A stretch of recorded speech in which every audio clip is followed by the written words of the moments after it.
Welcome everybody to Walking the Talk. My name is Melissa and today I have a new fantastic guest here with me. His name is Afonso Fuzeta Eça. He's one of 3 co-founders of RAIZE, a Portuguese startup. Welcome, Afonso. Hi, Melissa. Thank you for the invitation.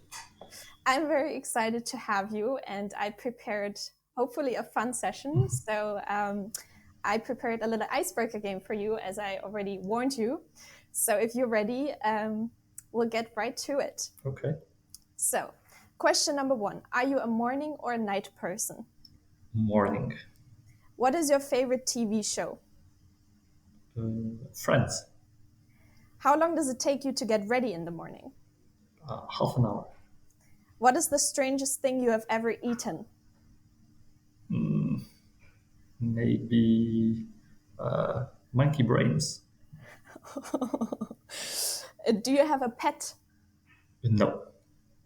If you didn't have to sleep, what would you be doing with that extra time? Reading. How would your friends describe you in 3 words? I hope nice, fun, easygoing. I hope I get it right. I'm pretty sure. If you could go to space, explore the ocean, or visit 50 different countries, which one would it be and why? 50 different countries because it's feasible. Oh, that was my last question. Okay. Nice. I thought there was more. No, awesome. So I think we warmed up a little bit. So maybe you would just like to introduce yourself quickly and say a few things about who are you? Okay, so I'm one of RAIZE co-founders. As you already said, RAIZE is the biggest marketplace lender in Portugal and one of the biggest in Iberia. So we focus on small and medium-sized loans to SMEs. We are also giving our first steps in lending to private individuals, and we are also starting some nice stuff in the insurtech business. So quite dynamic times at RAIZE. I'm also professor in Nova SBE, finance professor, and that's basically it as an introduction. Nice, very nice. So RAIZE is your first company, right? Yes, RAIZE is the first company that I have founded. I'm not that old, okay, so it would have been difficult to be a second company. But yes, I've been doing this for the last 7 years or so. Wow, that's So quite a long time actually. yes, And it's quite a long I time. didn't hint at you being old. That's not what I was trying to do. Oh God, no. But I find it interesting because so was creating a company something that you had been planning to do, something that you wished to do, or was it just spur of the moment? There was an idea and you jumped on the opportunity. How did that start? So the idea of this company came like I would say around 2013, 2012, 2013. Portugal was in a very dark space at the time. Uh, so basically, what we were going through basically a debt crisis in Portugal at the time, and so funding companies was very difficult. And so we decided to start this alternative channel. Um, and at the time, I would say that we had no idea what we were getting into, but it has been very exciting ever since. And did you have the idea or did your co-founders have the initial idea? It was a brainstorming process, I would say. Okay, very interesting. And so I understand it was more a spur of the moment. There was an opportunity, and Yes, you it was. took There it. was an opportunity, and we actually took it. Actually, there were other platforms doing the same thing in Europe, and we just decided to give it a go here in Portugal and see actually it actually made sense. Okay, so there were a lot of unknown variables here. So would retail investors want to invest in through a platform like this? Would the companies be interested in having an alternative partner? So there were a lot of open questions before we started, for which we had no hint if it was going to work or not. So actually, we made it work, and that's one of our major accomplishments here. Were you scared in the beginning that this was not going to work out, or were you actually more laid back and you just thought, oh, let's just see what happens? I would say that the second alternative. That's the thing when you start a company when you are in your 20s. You actually are very optimistic always about the prospects of what you are doing, especially if you firmly believe in it, like we do. So it was actually a very optimistic thought process. Okay, Mm. obviously, being an entrepreneur has its challenges. So it's not only sunshine and laughters. Yeah, of course, of course. Especially fintech. Fintech still has this reputation for being super sexy as the startups, like the startups that you build there. It's also cool and fancy. But then when you actually look at it, what's happening with a lot of these companies and how difficult it actually is, it looks very different to the reputation it initially has, at least. Yes, I would say that all startups in general are much more difficult than what people believe in. Okay, or at least of what you see in the news. Okay, so Mm-hmm. what you see in the news, it's like a very small part of the ecosystems, and you only see the bright side being communicated. So you actually don't see the you don't see all of the picture, and the problem with startups in general, there are several problems. But I would say the major challenge is to scale businesses. Okay, so you start something, you start creating a company, creating a structure. But then businesses need to scale. Okay, and to scale, you need a lot of things. It's not only capital. You need to have a working, a functional business model. So there are a lot of things that you need to check, a lot of boxes to check, so that a startup becomes a regular company. And most of the times, it requires a huge amount of time. Okay, so it's not something that you can just throw money at. You actually need time for things to grow, for things to work, and that's a major issue. And just look at the last 2 years. Okay, so who would have thought that the world was going to enter into a standstill? So maybe you had in your business plan that you were going to grow at 20, 30, 40% per year, but then the world is in a standstill, and Yeah. you need to adapt and you need to change. So uh, it's a difficult life, I would say, very, very difficult life. From your experience, so you mentioned that there are a lot of things that people don't necessarily expect to happen, a lot of difficulties. What Mhm. were some of these difficulties in the process of developing RAIZE? So a bunch of different things. So first thing, things usually don't go according to the business plan. Okay, so business plan gives you like a map. It's like a bunch of guidelines that you have, but you need to adapt. You need to change. You need what you think is the ideal business model. Maybe it isn't that the business model. You need to change it. You need to adapt. You need to hear what the market is telling you. So I would say that for the customer side. Okay, so listen to the customer, listen to what the market is telling you, and adapt. Make sure that you are giving the people a product that they actually want.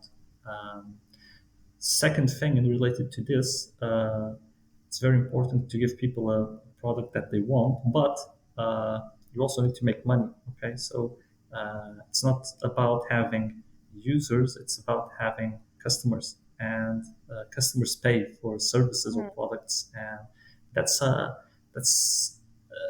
huge like a huge decision that most of startups have nowadays. Are they going to give things for free? When do you stop giving things for free and you start charging people? And there is no right answer for something like that. It will depend on the area where you are, what is your product, where you are operating.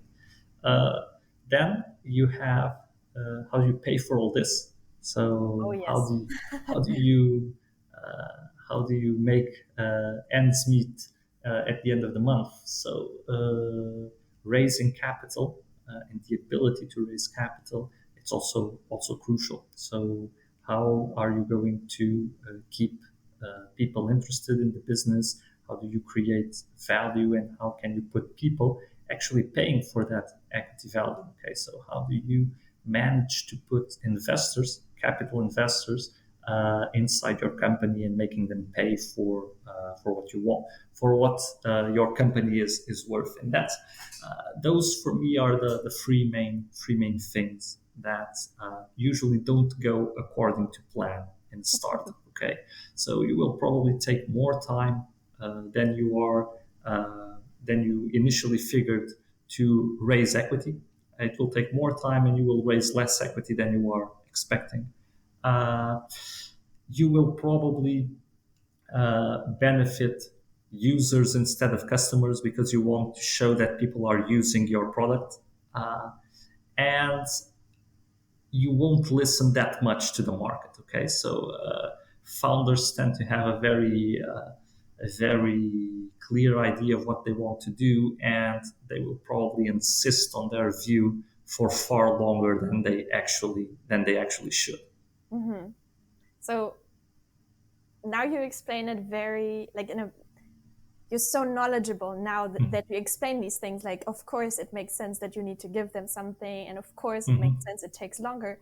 But so you also went through all of these different issues, so how did you overcome them? How did you Imagine I'm not. I learned part of these things by experience, but I would say that most of them are in books, okay, and books that are 20 or 30 years old. So these things, this thing of starting businesses, although it's super sexy to talk about startups nowadays, people have been creating businesses from scratch since the beginning of times. Okay, so there is actually a lot of material on this. It's not something from the last decade or 2 decades. The thing is, what actually distinguishes entrepreneurs is that I think it's a common characteristic amongst all entrepreneurs. They tend not to dwell that much on the past experiences of others. Okay, they will try to do things their own way. And on our side, or on RAIZE's side, we actually experienced all of these things. So first, the capital raising part. It's super difficult to raise capital. It doesn't matter if you are in Portugal, in Spain, or Germany, or the UK. It's always difficult. Okay, so it's never an easy process. It's something that you need to invest a lot of time in, and it's super frustrating. So you think that you are almost there, and people are asking more from you. You want to focus on business development, but you still need to take time to make sure that you are raising capital. And then the business development side. Okay, so in the business development side, it's super difficult to actually make these sort of decisions. Do you want users or do you want customers? Okay, so if it was easy to make that sort of decision, the business would already have been created. Okay, so the business that you are trying to develop. The same thing with product development. So maybe you want to try something, you try it. Uh, are people going to use it immediately? Maybe if you give it 2 or 3 more months, people will start use it. It's difficult. Imagine just to give this with an example, like when we started RAIZE, everyone was, it was like a boom in that sort of app app-driven businesses. Okay, and everyone, like 5 or 6 years ago, everyone was talking about how internet browsers were going to disappear. So people would only use apps. And actually, what you have seen is that browsers are thriving. Okay, so everyone still uses browsers. You use browsers actually much more than what people actually expected 5 or 6 years ago, and people are actually tired of having so many apps in their phones. So but it's a huge business decision. Like a few years ago, we actually decided that for companies, we weren't going to have an app.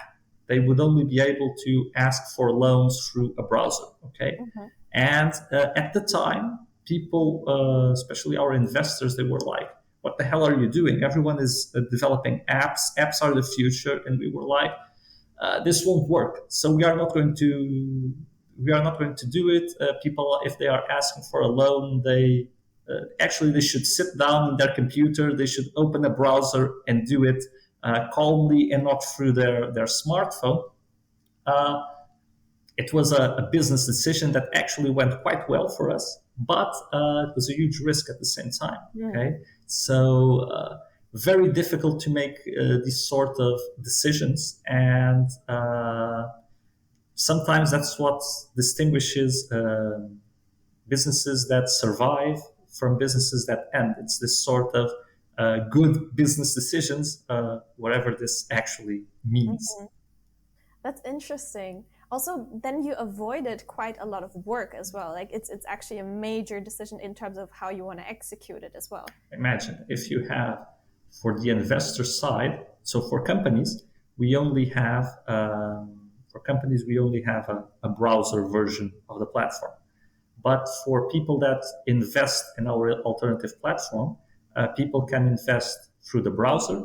They can do it with an app for Apple, so for iOS, or they can do it with an app for Android. Okay, so this means that our tech team, in terms of investors, they are managing three completely different platforms of development, completely independent from one another. When you want to roll out a new feature of the platform, you need to do it simultaneously in three different languages and three different frameworks. So it's a gigantic effort. Okay, so it's the sort of decision that costs you real money. Okay. Wow. I didn't even consider that's actually like completely independent from one another. It's not like you just update one of them and everything happens magically. No. So they all read. This is true for every company. Okay, so everything will read from the same database. You can leverage the database, but in terms of user experience, in terms of user front end, they are three different things. It means that you want to change the layout of something, you need to do it threefold. Okay, so it's challenging. Okay, so and then Google decides to update something in Android, and maybe something that you have there doesn't work anymore. Apple does annual updates of iOS. Browsers also change, so a lot of things just to maintain your product without innovating anything. You have a lot of work there. Since we're already talking about tech right now, do you consider yourself a techie? Like, is that your thing? Are you? No, not that much. I actually think that people are too much in love with tech. Okay, so Why is that? I think people are they think that tech will save the world, and it's actually the other way around. So it's only people can save the world. Okay, so tech is just a tool. Okay, so tech cannot be an end in itself, and I think people think about that a lot nowadays. So they just throw uh, tech words and buzzwords around this as being an end in itself, and it's just a means. Okay, it's just a tool that we have as people to make our life easier, to make the world a better place. No, I'm not that much of a techie, but obviously I'm knowledgeable of that area, and I actually understand fascination that people have around this. But everyone that actually works with tech understands that this is just a means. Okay, it's just a tool that you have. What makes a difference in the end? It's the people. It's what people do with technology. Mm-hmm. I was just wondering because I was actually talking to another startup just 2 weeks ago, and we also discussed their app development and how they're not all of them are techies. So some of them are, some can code, the others cannot, and so it was just super interesting to see how much, yeah, how knowledgeable are you in terms of your product, and like on which level are you working with it? I don't know. Kind of Okay. So no, I don't. I don't program a line. Okay, I can understand it. I understand exactly what's in the code and what's our infrastructure. And if everything crashes, I will be able to put it back to work again. But no, wow. I don't. No, I don't code. Okay, so I just back up on that end. Well, it's good to have backup. Yes, it's just that. Okay. What is actually your everyday kind of role in RAIZE these days, especially since you mentioned that you're also a professor at the wonderful Nova School of Business and Economics. But how does your day to day look like? So I've my role in RAIZE has evolved a lot across the years. Okay, so in the beginning, you could say that I was like an analyst, so I was doing everything. But nowadays, it's much more managerial slash board level role. Okay, so in terms of day to day operation of RAIZE, I actually don't do anything. Okay, it's actually irrelevant if I'm in the office or not for the day to day operation, because actually there are a lot of people working here which have as a job maintaining RAIZE functioning. Okay, so it's more if you want a monitoring type of role, just make sure that things are getting done. If anyone needs help in certain areas or things that they aren't comfortable with. And so the day to day work is very much business development oriented. So, as any senior role in an organization. So, actually, what you are worried with is what are new possible business avenues for the company, be it partnerships, be it new products that we can actually roll out. Maintaining since we are also a listed company, so we did our IPO in 2018. So there's a lot of work there with communication with investors, PR sort of stuff. There's also, we are a regulated company, so we are regulated by the central bank and the Securities and Exchange Commission. So there is also liaison work to do with them, just keep them updated with what we are doing. And on a more internal front, thinking about tools that would make life easier for people that work at RAIZE. Okay, so where are people losing time? What can we do to optimize that sort of processes? What can we? Is there any sort of upgrade that we can do in our systems that would make people lose less time in certain tasks? So it's this sort of worries that keep my day filled. Are you enjoying it? Yes, it's a very it's very rewarding to actually build a company from scratch and see it working. Okay, so it's actually and see that it actually doesn't need you to thrive. Okay, so I think that's the main goal of every person that starts a company, is the day where you almost become obsolete in your own company. Okay, so the company has a life on its own, it has its own ecosystem, and it is able to thrive without the founders. Mm. In some of my classes, we've been talking a lot about the later stage of startups. So after a couple of years, and of course, from an investor perspective, they are usually striving for an exit. Mm-hmm. Is that something that you're thinking about yourself? Like, how do you move on from this company, or are you more closely So attached to RAIZE that you we really? uh, we at RAIZE we did a so we never had venture capitalists as investors. Okay, so we actually avoided that road. Okay, so we raised money in the past, but we always raised it with more traditional and long-term investors. So family offices, institutional investors that would be in this for the long run. Okay, and when I mean long run, I don't mean 10 years. I would mean people that if they had to hold it for 50 years, they would hold the stock for 50 years. Okay, Wow. and that's it has advantages and disadvantages. So probably we didn't raise as much money as we would have if had went uh, for the venture capital road, but it also gave us a lot of stability. Uh, it also forced us to have a sort of different strategy. Okay, so we did an IPO in 2018, so the company was only 3.5 years old,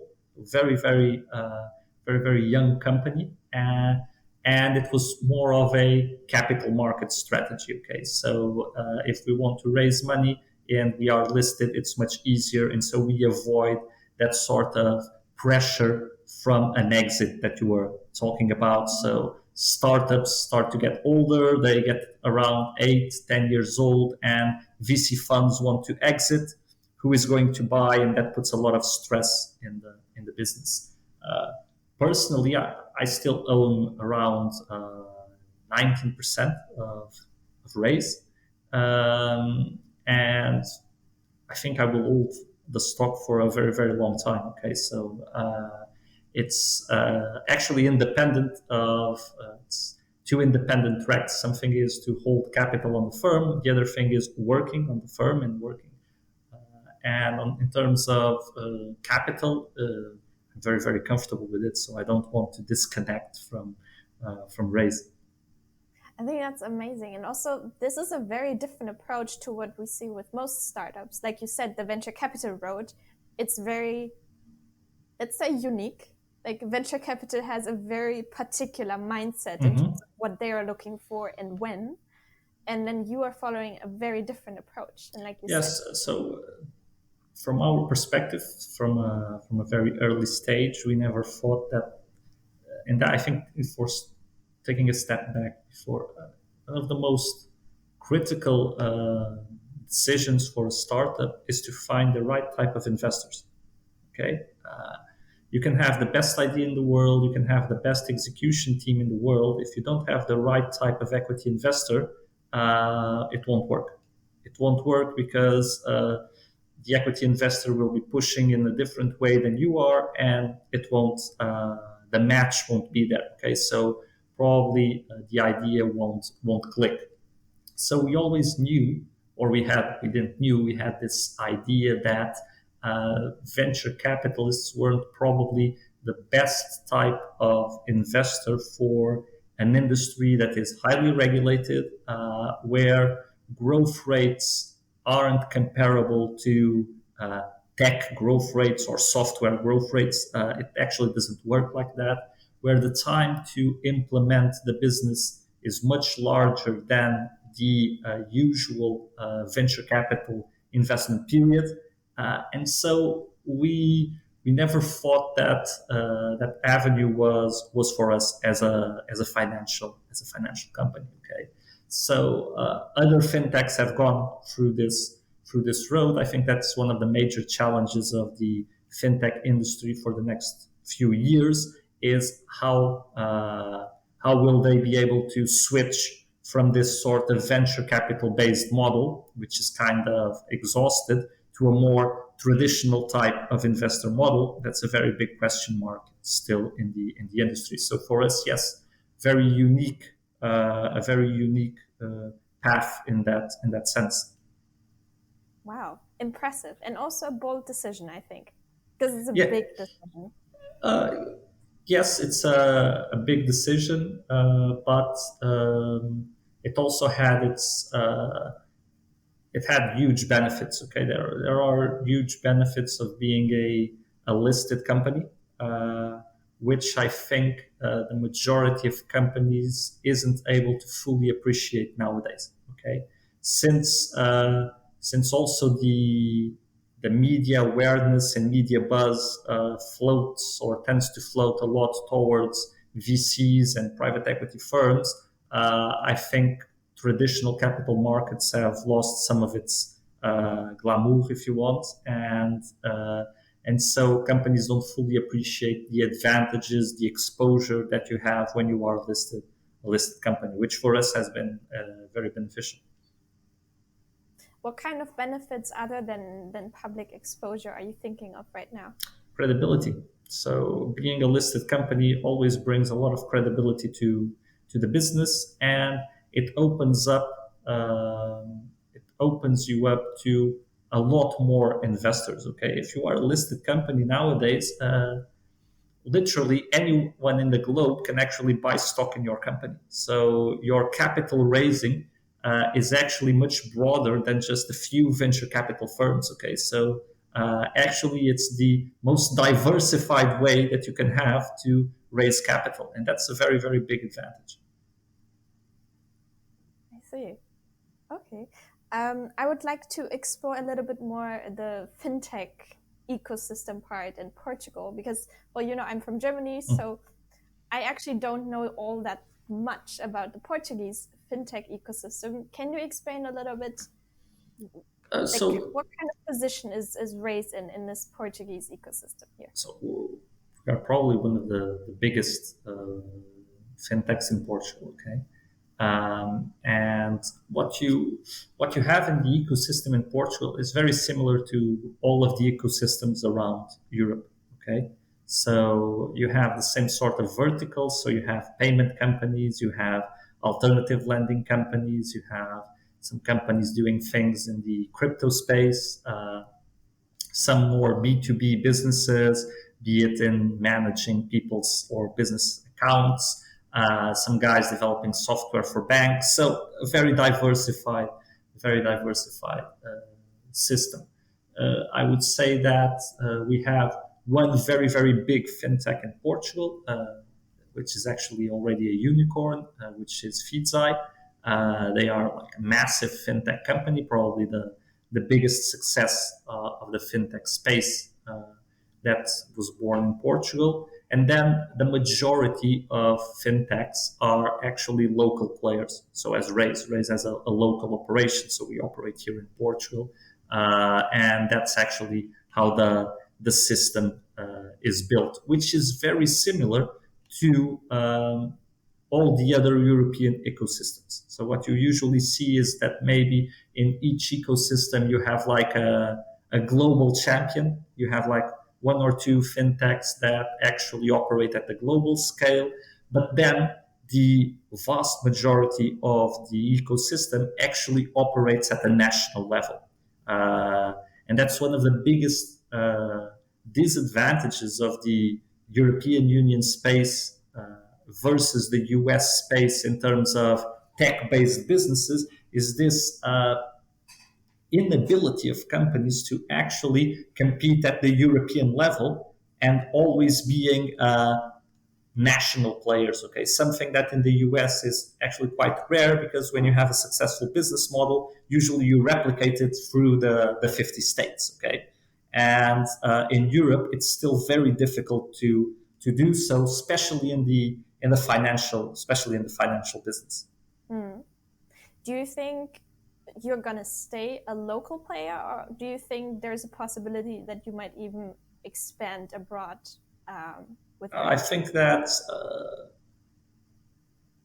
it's as I was saying, in Europe, it's very difficult to be born a European player. Okay, either you have like a massive amount of capital. Yes, if Google wants to deploy a new business model in Europe, yes, they can start at the European level. But for the majority of businesses, you start at the national level. Okay, and this idea of going abroad actually depends on the sustainability of your initial business model. So I would say that for RAIZE, it will be a process.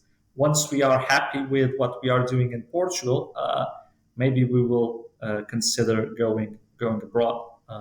What usually people say is that maybe then you will lose the opportunity window. Maybe someone starts to do whatever you are doing, and actually our industry is already super competitive. Okay, so we are in the lending space. Actually, there are a lot of people doing lending. Okay, so there are a lot of banks out there. So there's not that much of an opportunity cost from our perspective, and so I'm not super fond of those businesses that are like 1 or 2 years old and they are already in a global expansion without being able to sell things sustainably across the street. Okay, so get it right first, selling in your street, then in your neighborhood, maybe then in your country, and then if there is something there, go abroad with your business model. It's a long process to get there. Yes. Like you said in the beginning, it takes much more time than people expected to. It takes much more time than people expect to make a relevant business. That's one of the most frustrating things in starting a business, is that you can have like what you think is a super successful year, and then you are telling people about your business and how well it went, and then people ask you 2 or 3 things about the financials, and the numbers are always super small. So it's like kind of your neighborhood supermarket probably has higher revenues than you, and you are like, okay, I'm putting all this effort in something where it will take time to unlock the value. Okay, maybe there is something super valuable there, but it takes time to unlock value from new ventures. It's basically that. It really requires a lot of perseverance on a personal level. Yes, yes, and that's the majority of startups. That line that people like to say, the majority of startups fail. It's not the startups that fail; it's actually people that get tired of trying. Okay, so what actually happens is that people get tired of trying to unlock the value. The value maybe is there, but people get tired of, okay, maybe I will be able to unlock value from this, but it will take me like 20 years time. And there's always an opportunity cost there, because you are investing time in your company. You could have a professional career somewhere else, and it's this balance that people are always making, and sometimes it becomes unsustainable. Okay, so it's not that people have bad business ideas; it's more that you don't have enough time to make them happen. Okay. Mm-hmm. I think this is a very nice way to kind of wrap it up, because we kind of ended where we started. That's really nice. And we're almost approaching the end of the session already. So I still have one final question for you. Do you still have any piece of advice, a message, or something else that you would like to pass on to other aspiring entrepreneurs? Okay, yes, a few. Let me put this in a more structured way. I think I said all of the messages throughout our session, and time flew very, very quickly. So, first thing, the idea is very important, but it's not the most important thing. Okay, so that whole thing of people being super secretive about their idea, I actually don't buy it. Okay, so if you have an idea and you think it could actually be a good business, talk to people about it. Okay, get their feedback. Try to understand if what are people saying about it. Okay, because maybe the idea is super stupid. Okay, so maybe having some sort of people having contact with it. Then second thing, and it matches the first. If you really believe in it, and even if people are saying that it's stupid, do it. Okay, people don't know. Okay, and people are risk averse by nature. So the default answer is it won't work. Okay, but if you really believe in it, and even if people are saying that they wouldn't buy it, they wouldn't use it, go ahead and try to make it happen. Okay, because else you will be thinking for the rest of your life, I could have done this. Okay, and that's not a good feeling.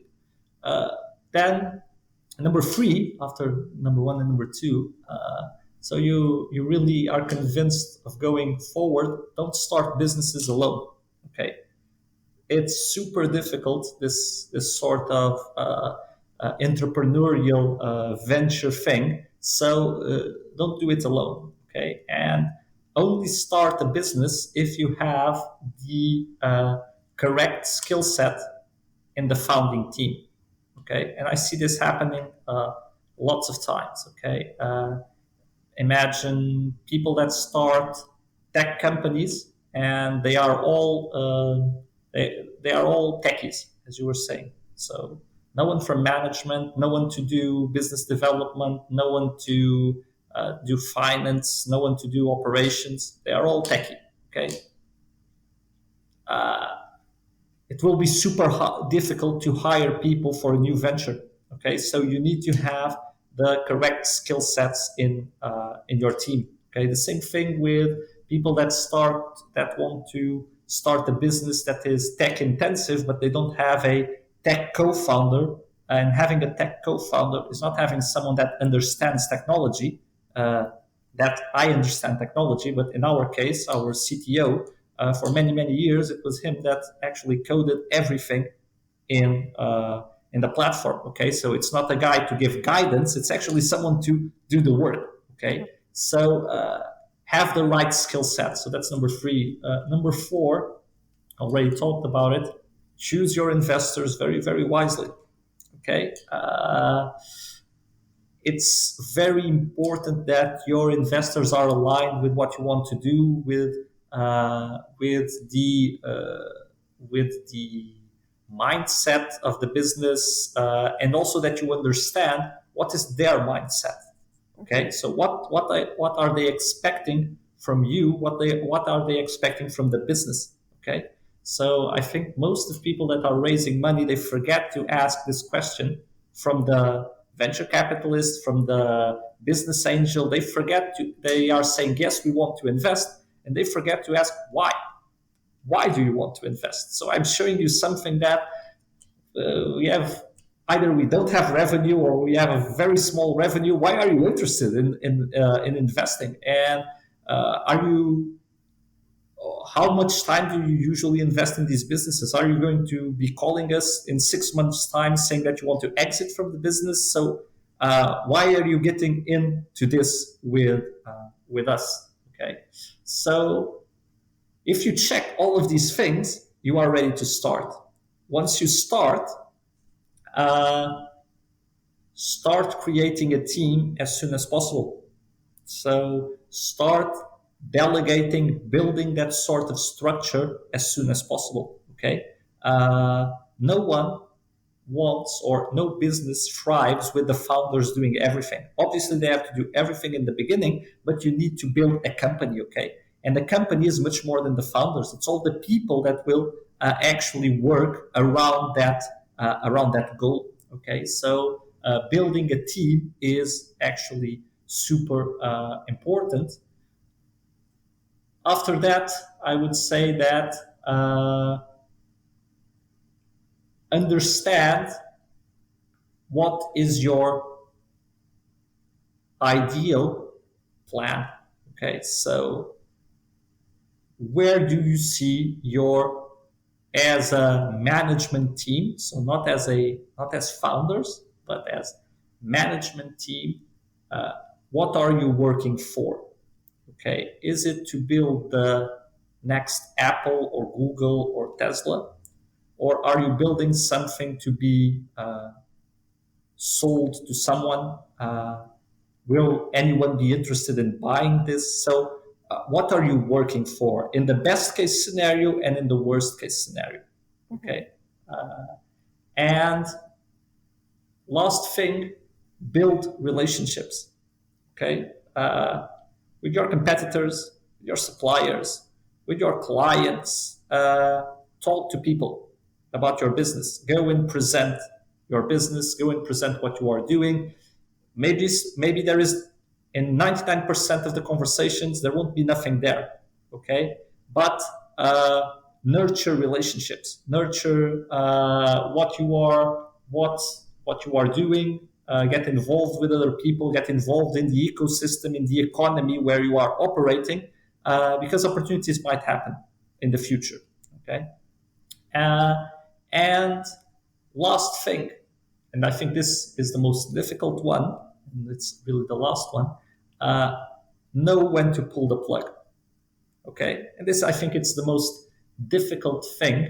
Uh, I never had to make that decision personally, so I'm actually not an expert in that. But sometimes founders are too slow in pulling the plug. Okay, if you understand, and founders always know when it's not working. Okay, if you understand it is not working, just pull the plug. Okay, don't insist on something that actually is not working, that is not going to work, either because you made a mistake, because the business didn't thrive, but know when to stop. Okay, because the opportunity cost is very, very high. Okay, so especially if you are a young entrepreneur, devoting 5 years, 6, 7 years of your career at an early stage of your career to something that is not working can have a huge opportunity cost in your career development. Okay,